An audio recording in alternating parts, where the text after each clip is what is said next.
नमस्कार दोस्तों, जय हिंद जय भारत। आज इस वीडियो में मैं आपको बताऊंगा how to write a review research paper. यानी कि अगर आपको कोई रिसर्च आर्टिकल या फिर रिसर्च पेपर लिखना है रिव्यू टाइप का, तो किस टाइप से उसे लिखा जाता है, और मैं ये सबसे सिंपल तरीके से आपको समझाने वाला हूं। कोई भी रिव्यू पेपर लिखने के लिए आप सबसे पहले गूगल खोल लीजिए। गूगल इसलिए क्योंकि सर्च करना काफी आसान रहता है। यहां पर गूगल सर्च इंजन पर आप टाइप करिए गूगल स्कॉलर। जैसे ही आप गूगल स्कॉलर पे क्लिक करेंगे, सबसे पहला ऑप्शन आपके सामने आ जाएगा scholar.google.com। जैसे ही आप इस पे क्लिक करते हैं, गूगल आपको गूगल स्कॉलर पे ले जाएगा। यहां पर आपको आपके रिसर्च का टॉपिक लिखना है। जैसे ही आप एंटर पे क्लिक करेंगे, वैसे ही सर्च रिजल्ट्स सामने आ जाएंगे। आप चाहें तो यहां पर सर्च भी अलग से कर सकते हैं। यहां पर इस टाइप से आपके पास पेपर्स खुल के आ जाएंगे। एक एक करके आप न्यू टैब में सारे रिसर्च पेपर्स को खोल लीजिए। साथ में एक वर्ड फाइल भी खोल लीजिए।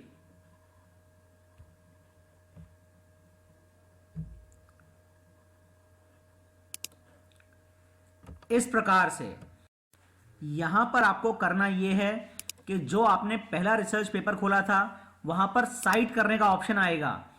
इस डबल कॉमा को क्लिक करके किसी भी एक पैटर्न को आपको चूज करना है और उसे कॉपी कर लेना है। वर्ड फाइल में आपको 3-4 लाइंस के बाद इस टाइप से इसको पेस्ट कर देना है। यह आपके रेफरेंसेस के लिए पहला पेपर तैयार है। दूसरे के लिए दूसरे वाले को सेलेक्ट कर लीजिए और इसको साइड कर लीजिए।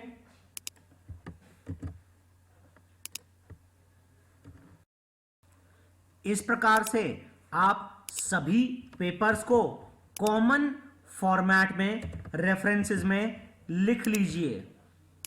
सब पेपर्स को लिखने के बाद अब सबसे हैवी काम स्टार्ट होता है, और वो है इन सब का रिव्यू करना।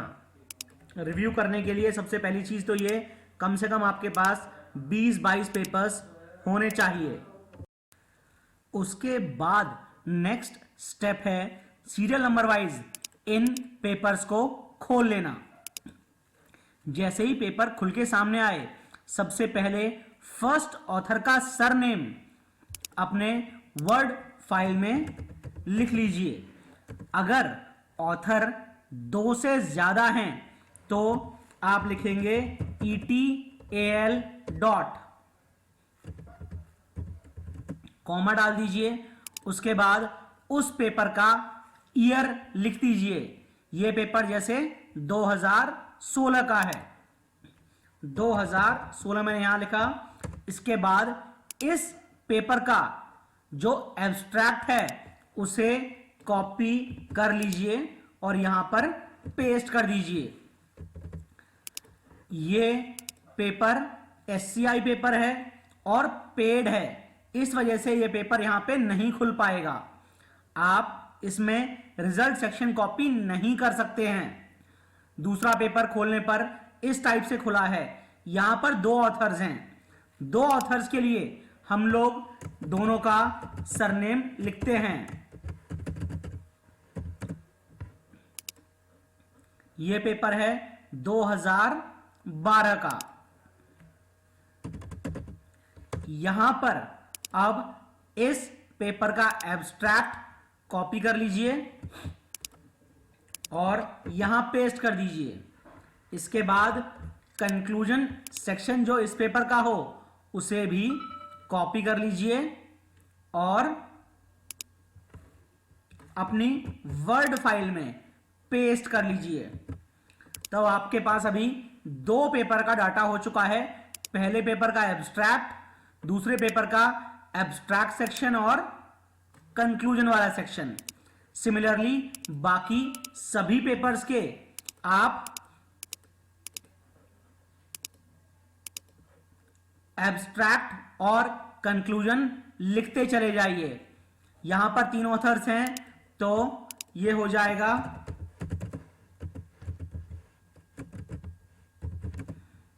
गुप्ता ETAL, ईयर है 2014, और यहां पे एब्स्ट्रैक्ट वापस से कॉपी और इस पेपर का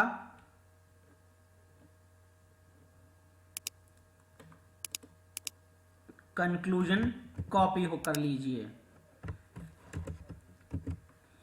इस टाइप से जब आपके पास कम से कम 20-22 पेपर्स के एब्स्ट्रैक्ट और कंक्लूजन एक जगह पर इकट्ठे हो जाएं, तो उसके बाद इन पेपर्स के एब्स्ट्रैक्ट और कंक्लूजन को बहुत ध्यान से पढ़िए और उनको अपने वर्ड्स में कन्वर्ट करके लिखिए।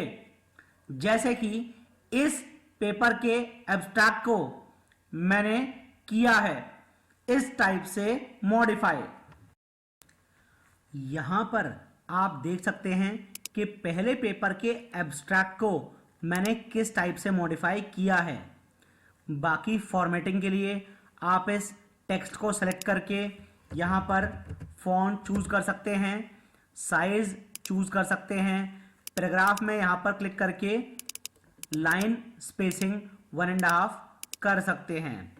साथ में इसको जस्टिफाई कर दीजिए और पुराने एब्स्ट्रैक्ट को आप डिलीट कर दीजिए।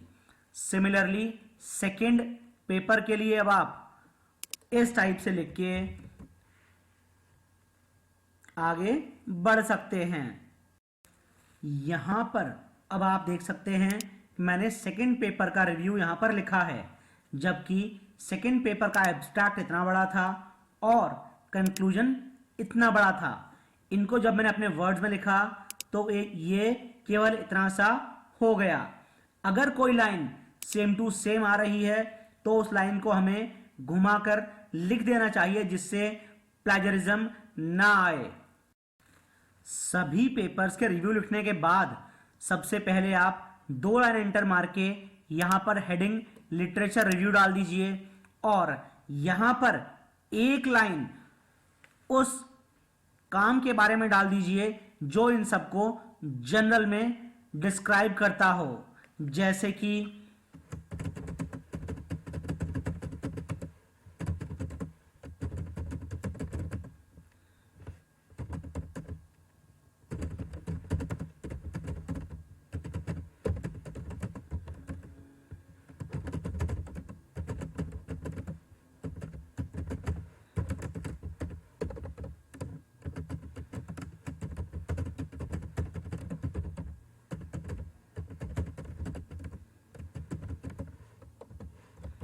इस टाइप से अपनी हेडिंग को बोल्ड कर दीजिए। वापस से इस हेडिंग के ऊपर 2-3 एंटर मार के इंट्रोडक्शन नाम की एक हेडिंग और डाल लीजिए और इसके नीचे बिल्कुल जनरल स्टेटमेंट अपने रिसर्च टॉपिक के बारे में अपनी लैंग्वेज में लिखिए। जैसे कि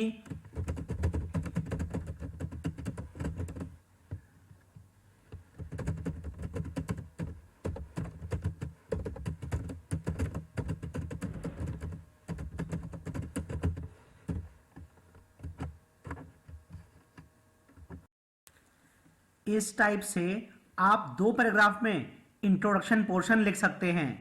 पहले पैराग्राफ में जो भी टेक्निकल टर्म आपने सर्च इंजन में शुरुआत में डाली थी उसके बारे में, और दूसरा लेटेस्ट टेक्निक जो कि आप अपने आगे के रिसर्च वर्क में इस्तेमाल करना चाहते हैं, या फिर वो टेक्निक जो कुछ लोगों ने यूज की हो और वो सबसे बेहतर हो, उसके बारे में चंद लाइनें लिख सकते हैं।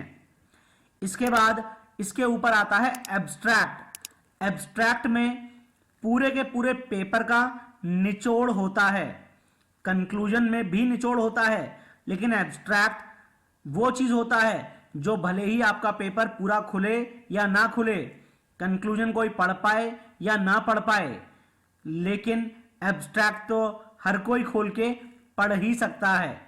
इसलिए एब्स्ट्रैक्ट हमेशा ऐसा होना चाहिए जिसे देखकर लोग अट्रैक्ट हों और आपके पेपर को पढ़ना चाहें।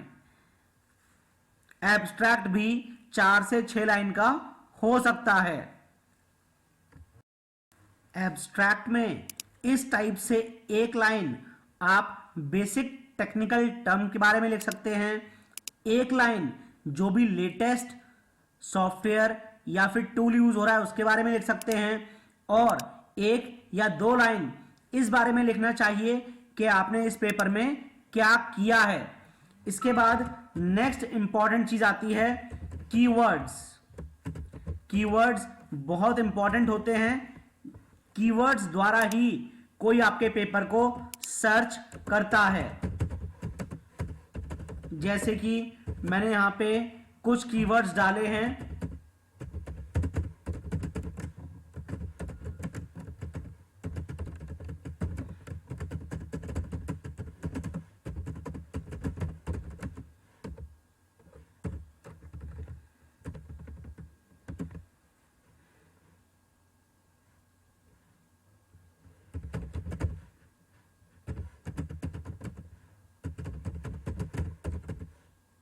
इस टाइप से 4 से 6 वर्ड्स कीवर्ड में डाले जाते हैं। अब आपका पेपर आधे से ज्यादा बन चुका है। एब्स्ट्रैक्ट आप लिख चुके हैं, कीवर्ड्स आपने डाल दिए हैं, इंट्रोडक्शन पोर्शन आप लिख चुके हैं, लिटरेचर रिव्यू में आप करीब 20-22 पेपर का लिटरेचर रिव्यू डाल चुके हैं, रेफरेंसेस डाल चुके हैं नीचे। यहां पर रेफरेंसेस से पहले एक हेडिंग रह गई, दैट इज कंक्लूजन। कंक्लूजन और एब्स्ट्रैक्ट करीब करीब सेम होता है। अंतर दोनों में यह है कि कंक्लूजन का भी निचोड़ एब्स्ट्रैक्ट में 1 या 2 लाइन में आता है।